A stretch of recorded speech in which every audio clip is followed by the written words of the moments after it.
નમસ્કાર મિત્રો, હું હેતલ પટેલ અને આજે 2026નું વર્ષ બેસી ગયું છે. મારે આજે એક તમને મોટી વાત કહેવી છે કે આપણી બેંકો અને વીમા કંપનીઓની અંદર 1,15,000 કરોડથી પણ વધારે પૈસા પડ્યા છે. આ પૈસા કોના છે? તમારા, મારા કે આપણા જેવા સામાન્ય લોકોના, જે આપણે બેંકમાં મૂકીને ભૂલી ગયા છીએ. મિત્રો, આપણે વિડીયોમાં આગળ જોઈશું કે જે 1,15,000 કરોડ પડ્યા છે એ કઈ કઈ જગ્યાએ પડ્યા છે.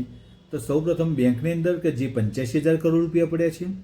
એના પછી LIC અને બીજી વીમા કંપની અંદર કે જેના અંદર 18,000 કરોડ રૂપિયા પડ્યા છે. અને ત્રીજું આવે છે શેર બજારના ડિવિડન્ડની કે જેના અંદર 12,000 કરોડ રૂપિયા પડ્યા છે. જે પબ્લિકના એમને ખબર જ નથી કે આ મારા પૈસા આમાં પડ્યા છે. ઘણીવાર એવું બનતું હોય છે કે વડીલોએ પૈસા કયો રાખ્યા છે અથવા તો એ હયાત નથી હોતા, તો આપણને ખબર જ નથી હોતી કે આપણા પૈસા કયો ગયા હોય છે. તો એ પૈસા સરકાર પાસે પડ્યા હોય છે. સરકારે હવે એક નવી ઝુંબેશ ચાલુ કરી છે, તમારા પૈસા તમારો હક.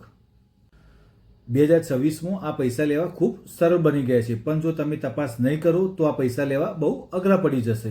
મને કોમેન્ટ દ્વારા જણાવજો કે તમારે કઈ બેંક અથવા તો વીમા વિશે જાણવું છે. મારો આ વિડીયો તમારા ભાઈ બંધુઓને મોકલજો કે જેના કારણે તમારા લીધે કોઈના અટવાયેલા પૈસા મળી જાય. અને મારી YouTube ચેનલ છે @હેતલકુમાર ફાઇનાન્સ, એને સબસ્ક્રાઇબ કરવા વિનંતી. જય શ્રી કૃષ્ણ.